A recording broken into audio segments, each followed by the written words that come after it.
Ismu'l-Azam, the greatest name. Ibn Arabi never described Ismu'l-Azam, the greatest name of Allah, as a magic word. He treated it like a living reality, a door inside consciousness, a way of seeing Allah without dividing Him into fragments. Most people search for one hidden word. They want a formula, a sound, a secret syllable. Ibn Arabi breaks that hunger immediately. He says the greatest name cannot belong to letters alone, because Allah has not trapped inside language. That changes everything. You can repeat sacred words for years and remain asleep. Your tongue moves, but your inner sight stays divided. You praise Allah as Al-Razak, the provider, when you need money. You call Al-Shafi, the healer, when you fear illness. You call Al-Ghafur, the forgiving, after sin. Each name becomes tied to a personal need. The trap hides there. You begin treating the divine names like separate doors leading to separate gods, not with your beliefs, with your inner posture. Your heart becomes scattered. You seek pieces of Allah instead of Allah Himself. Ibn Arabi warns against this in quiet ways across his writings. He says every divine name points toward the same reality.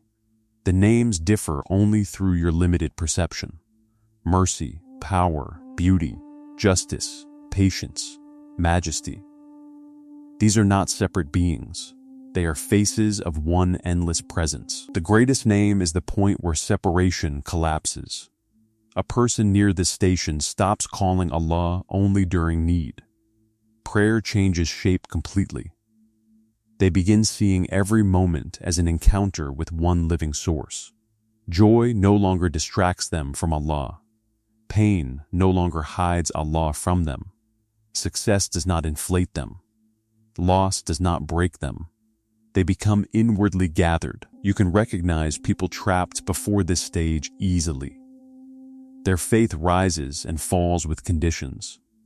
They feel close to Allah during hardship, then drift during ease. Their worship depends on emotional weather. Deep inside, they still believe Allah appears in pieces. The exit begins with ta'id, divine unity, becoming experiential instead of verbal, not theory. Sight. Ibn Arabi says the heart must stop looking at the names separately. You begin with one name each day, not to gain something from it, to witness the one appearing through it. When you say Al-Hakim, the wise, you search for divine wisdom inside every event that reaches you that day, especially the painful ones. That is where the illusion starts cracking. Jam al-Azma, the gathering of the names. This is where Ibn Arabi becomes dangerous to shallow readers. He says the perfected human being gathers the divine names inwardly, not by memorizing them, by becoming polished enough to reflect them without distortion. Mercy appears through them naturally. Patience appears naturally. Justice appears naturally. Strength appears naturally. But the ego loves this stage for the wrong reason. A person begins tasting spiritual states. Their prayers feel alive now. Their words affect people deeply. Others feel calm around them. Sometimes strange openings happen. Dreams sharpen. Intuition strengthens. Hidden emotions become easier to read. The lower self turns this into identity. Now they secretly believe they are special. This is why Ibn Arabi hid many teachings beneath symbols. He feared spiritual vanity more than ignorance. Ignorance can soften. Vanity hardens. A proud worshipper cannot see truth clearly because they keep seeing themselves inside it. That is the real veil. The person trapped here speaks constantly about spiritual depth. They love rare knowledge. They collect mystical language. They quote saints. They crave recognition from seekers. But inwardly, they still orbit themselves. The divine names have not gathered them. They have only decorated the ego. The person moving beyond this stage becomes quieter, simpler, harder to impress. They stop needing to appear spiritual because they fear losing sincerity more than losing status. This person has a strange calmness. When insulted, they do not collapse immediately. When praised, they do not expand immediately. They still feel pain and joy, but something deeper remains stable beneath both. They carry less inner noise because they are no longer defending an invented self every hour. Ibn Arabi points toward a terrifying realization here.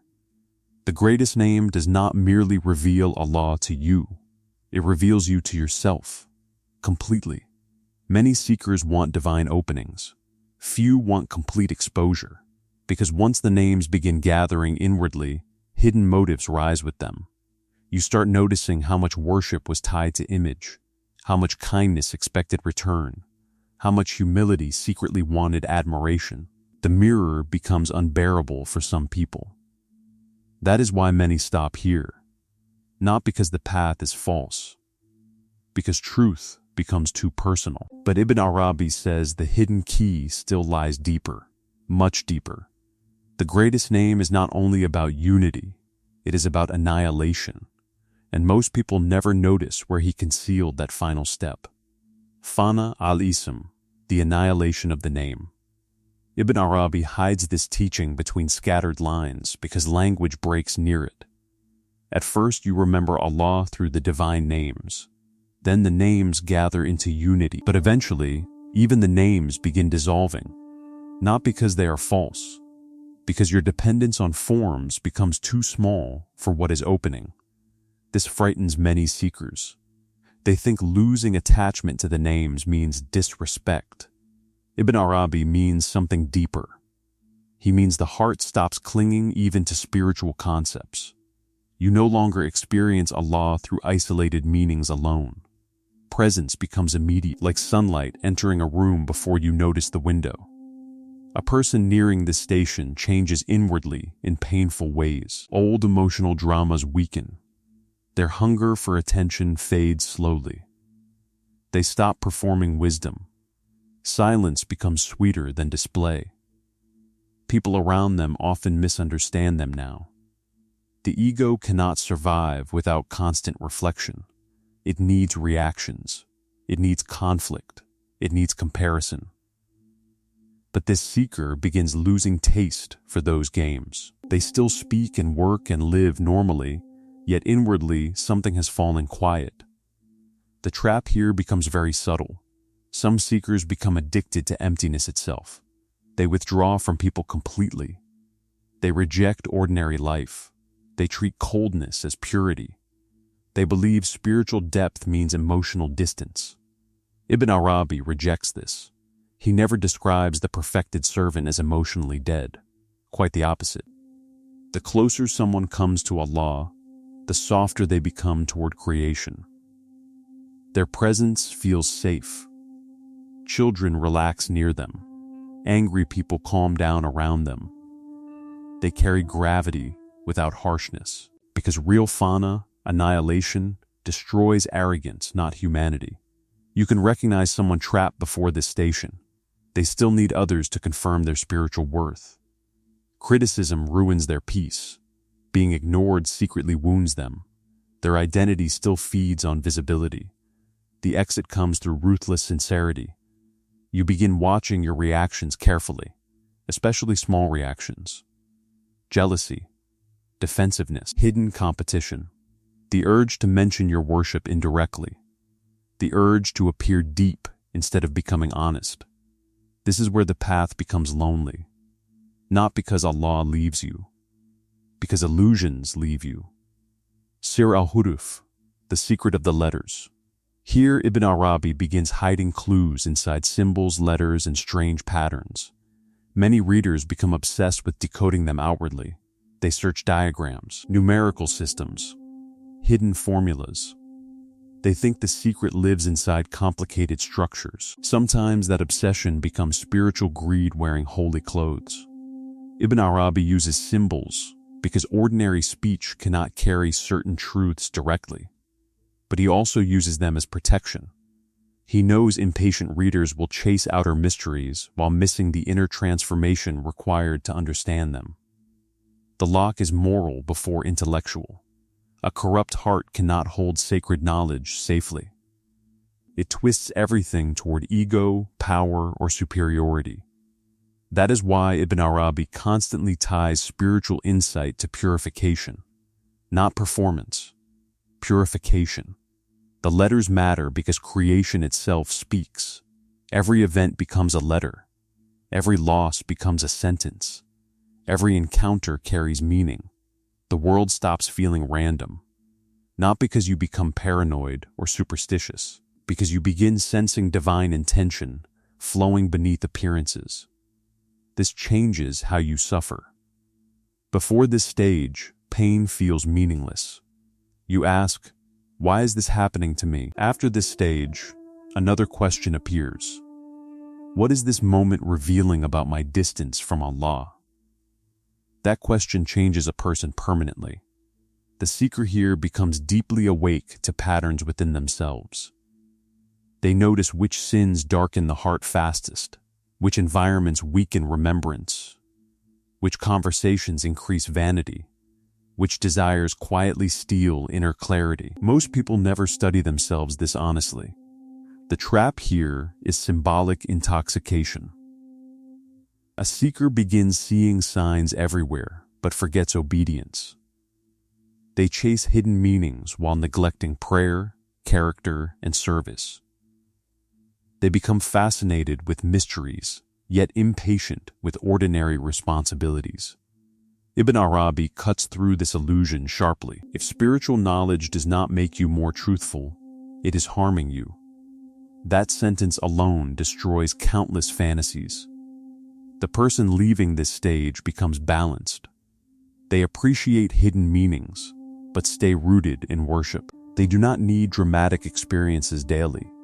They stop chasing constant signs because simple remembrance becomes enough. Then, another realization begins appearing. The greatest name was never hidden because Allah wanted secrecy. It was hidden because the human ego would weaponize it immediately. Abd al-Waqt, the servant of the present moment. Ibn Arabi describes a rare human being here. This person stops living against reality. They stop arguing inwardly with what Allah has already allowed. That does not mean passivity. It means surrender without bitterness. Most suffering comes from resistance. You replay the past endlessly. You fear futures that never arrive. You compare your path constantly. Your mind stays divided between regret and anxiety. Even worship becomes rushed, because the heart never fully enters the present moment. But the servant of the moment lives differently. When they pray fully. When they listen fully. When hardship arrives, they face it directly instead of drowning in mental noise. They become inwardly available to Allah now, not later. This is extremely rare. Many seekers want enlightenment while remaining emotionally scattered. They want closeness to Allah without sacrificing distraction. But Ibn Arabi treats attention itself as sacred. A divided heart cannot perceive unity clearly. The trap here is spiritual delay. You keep telling yourself transformation will begin tomorrow, after marriage, after money, after healing, after stability, after motivation returns. Years disappear inside postponement. The ego loves future spirituality because it costs nothing today. The person leaving this stage develops terrifying honesty with themselves. They stop waiting to become perfect before turning fully toward Allah. They begin now, in weakness, in confusion, in exhaustion. That sincerity opens doors knowledge alone never could. And buried beneath this teaching lies Ibn Arabi's final hidden clue about Ismul-Azam. Not a word, not a code, a condition of being most people spend their entire lives avoiding. Hayra, sacred bewilderment. Ibn Arabi says the deepest knowledge ends in bewilderment, not confusion, not doubt, something far more intense. The seeker finally realizes Allah cannot be contained inside the mind. Every concept becomes too small. Every description feels incomplete. The heart sees signs everywhere, yet knows the reality behind them remains endless. This stage crushes spiritual arrogance. Before this, a person believes knowledge creates control.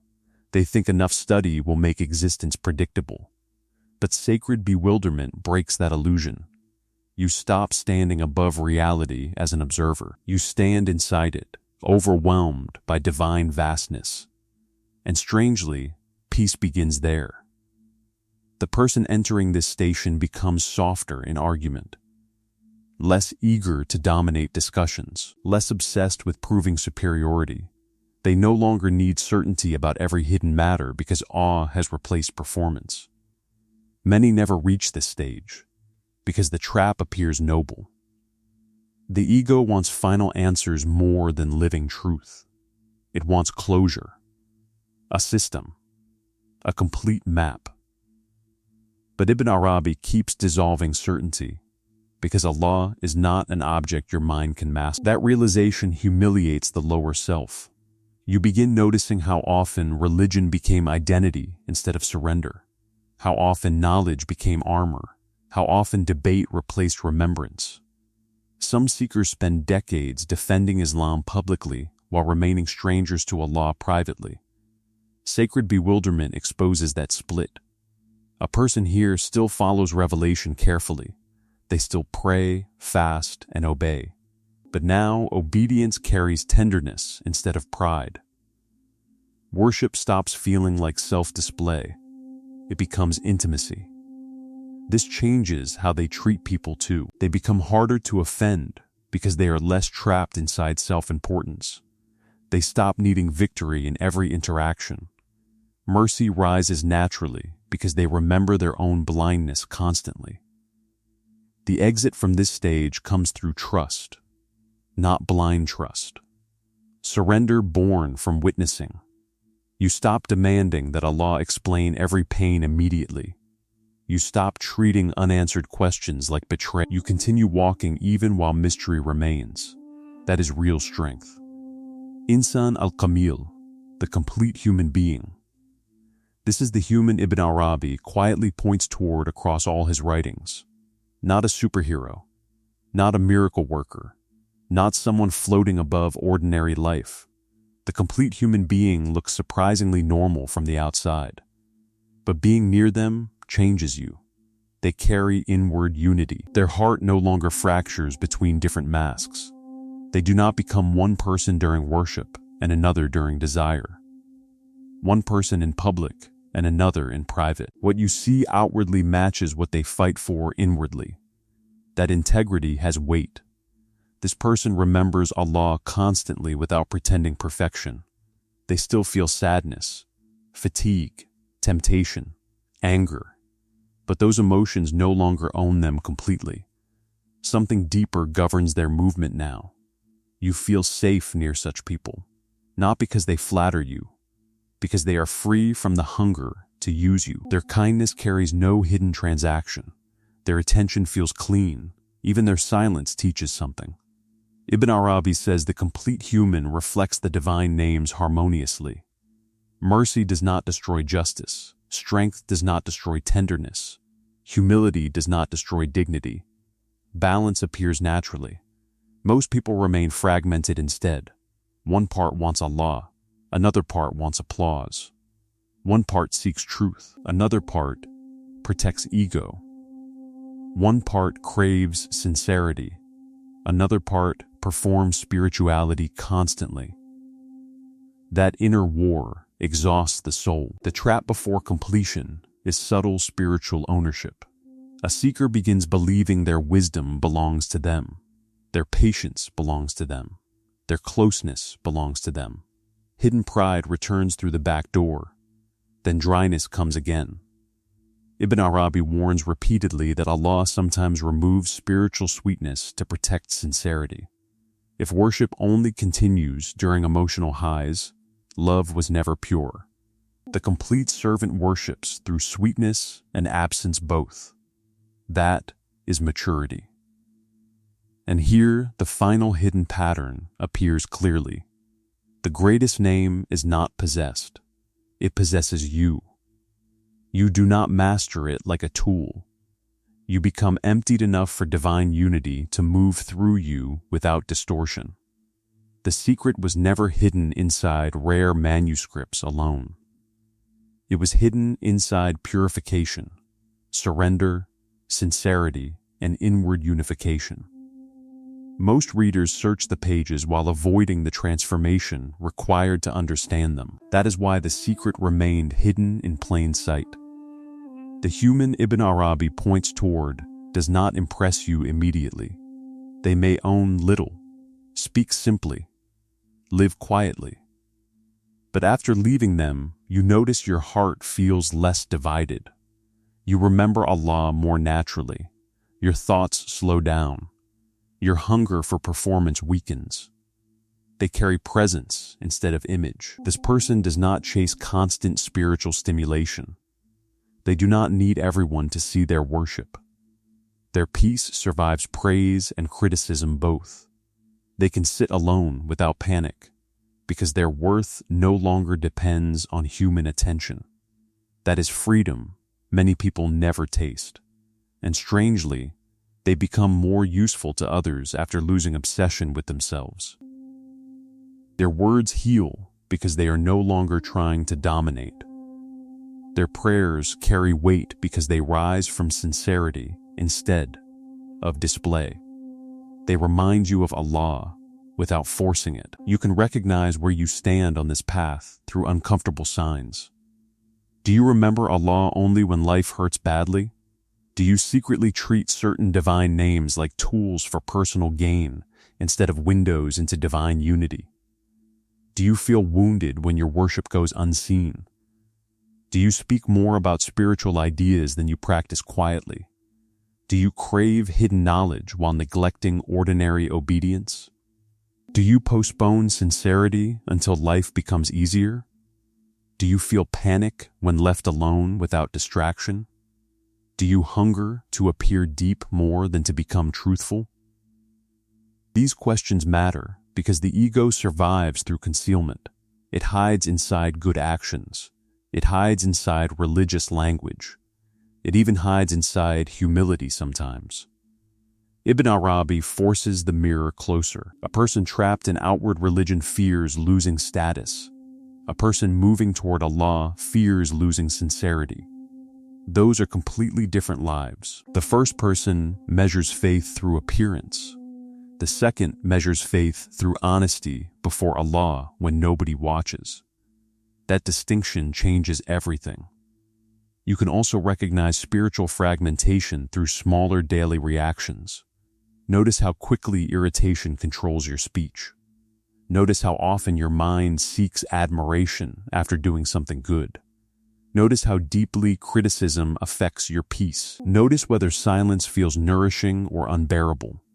Notice whether prayer feels like meeting Allah or finishing a task. These are not minor details. They reveal who rules your inner world.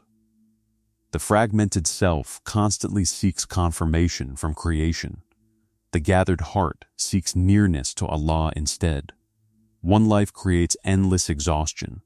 The other creates inward stability, even during hardship. This is why Ibn Arabi cared so deeply about inner unity. A divided heart cannot carry the weight of divine remembrance safely. One side pulls towards sincerity, while another side bargains constantly for image, comfort, and control. The person feels spiritually tired because they are fighting themselves every hour. Most people call this normal. Ibn Arabi calls it separation. The seeker who begins healing this separation changes slowly. Their speech becomes cleaner. Their reactions become less dramatic. They stop needing every conversation to center around them. They stop treating spiritual experiences like trophies. A quiet dignity appears. They begin protecting the heart carefully now. Not through isolation alone, but through attention. They become selective about what enters their eyes, ears, and thoughts. Not from fear of the world, from respect for the heart's clarity, because they finally understand something dangerous. Every repeated action shapes perception. If you feed envy daily, you begin seeing life through envy. If you feed vanity daily, every interaction becomes competition. If you feed remembrance daily, the heart starts recognizing Allah everywhere. That recognition is the beginning of Ismu'l-Azam living inside you. The people closest to this secret often look ordinary outwardly. They may never speak about mystical knowledge publicly. They may never gather followers. They may never describe spiritual states dramatically. But inwardly, they carry unusual coherence. Their hearts face one direction. When hardship enters their life, they bend without collapsing. When success arrives, they remain humble enough to remember its source. They do not become intoxicated with either pain or praise, because something deeper anchors them now. This stability is rare. Most people live emotionally possessed by circumstances. A single insult ruins the day. A single compliment inflates the ego. A single delay creates bitterness. The soul swings constantly because it lacks inward grounding. But the gathered person moves differently. They still hurt, still struggle, still fail sometimes. Yet beneath all movement rests remembrance. Not forced remembrance, natural remembrance, like breathing. This is why Ibn Arabi hid the greatest name inside transformation instead of direct declaration. If he had reduced it to a word alone, people would chase power without purification. They would seek spiritual influence while remaining inwardly corrupted. The knowledge would feed ego instead of dissolving it, and that would become spiritual poison. So he scattered the clues carefully. He placed some inside discussions of divine unity, others inside reflections on the heart, others beneath symbols and letters, others inside warnings about vanity. But the complete pattern only appears when the reader begins changing inwardly. The text opens as the self softens. That is the real initiation. The first practice begins with one divine name, not many. One. Choose a name that exposes your deepest imbalance. If anger controls you easily, sit with Al-Halim, the forbearing. If fear rules your decisions, sit with Al-Wakil, the trustee. If pride poisons your relationships, sit with Al-Mutakabir, the truly great, the greatness that belongs only to Allah. Repeat the name slowly after prayer. Then watch your day carefully. Do not search for mystical visions. Search for mirrors. Notice where your reactions oppose the quality carried by that name. That is where the real work begins. Ibn Arabi's path was never about collecting strange experiences. It was about becoming inwardly truthful enough to reflect divine qualities without distortion. That takes courage. The second practice is ruthless self-observation. At night, sit quietly for 10 minutes without distraction. No phone, no noise, no performance.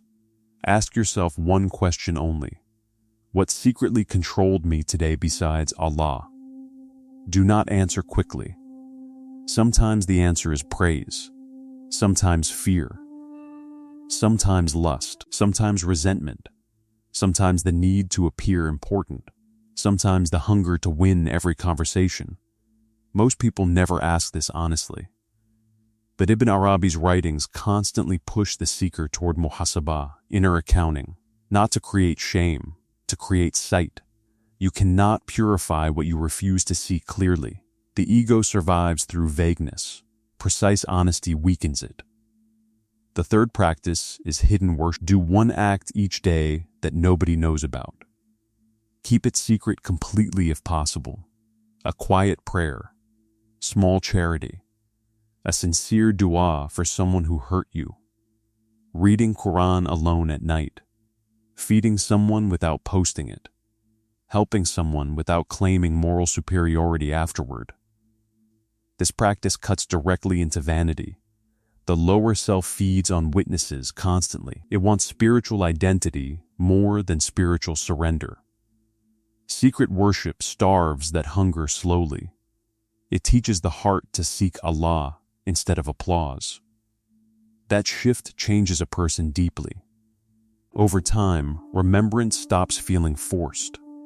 Tawheed, divine unity, moves from theory into perception. You begin seeing how every fear besides Allah weakens the soul, how every attachment competes for the throne inside the heart, how every act of sincerity gathers the scattered self together again. Then prayer changes. Not because life becomes easier, because your relationship with Allah becomes more real than the emotional storms passing through you. Hardship still hurts. Loss still hurts. But beneath pain rests trust now. That is the hidden treasure inside Ibn Arabi's writings. Not secret power. Freedom from fragmentation. Most people spend their entire lives becoming divided. Different masks for different rooms. Different morals for different situations. Different selves depending on who watches. The soul grows heavy from carrying those fractures year after year. But Allah calls the heart toward unity, toward sincerity so complete that the inner and outer life stop fighting each other, toward remembrance so deep that fear loses part of its control, toward love strong enough to survive both sweetness and silence. This path is not escape from the world. It is purification inside the world. Ibn Arabi did not hide the greatest name to create an elite class of mystics. He hid it because sacred knowledge without purification destroys people. The ego turns every gift into self-worship eventually, even religion, even spirituality, even knowledge about Allah. So the real secret had to remain protected. Only the person willing to surrender pride, illusion, vanity, and fragmentation could begin understanding it safely, not perfectly, but sincerely. And sincerity opens doors intelligence never can. One day, your body will weaken, your reputation will disappear, people will forget most of what you achieved. Even your strongest emotions will fade with time, but the condition of your heart before Allah will remain.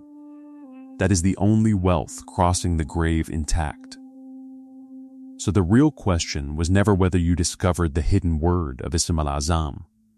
The real question is whether your life became unified enough to carry remembrance without distortion. Whether your heart became honest enough to recognize Allah beyond your desires. Whether you stopped worshiping the image of yourself long enough to actually worship Him. What hidden motive inside your worship scares you most when you finally face it honestly?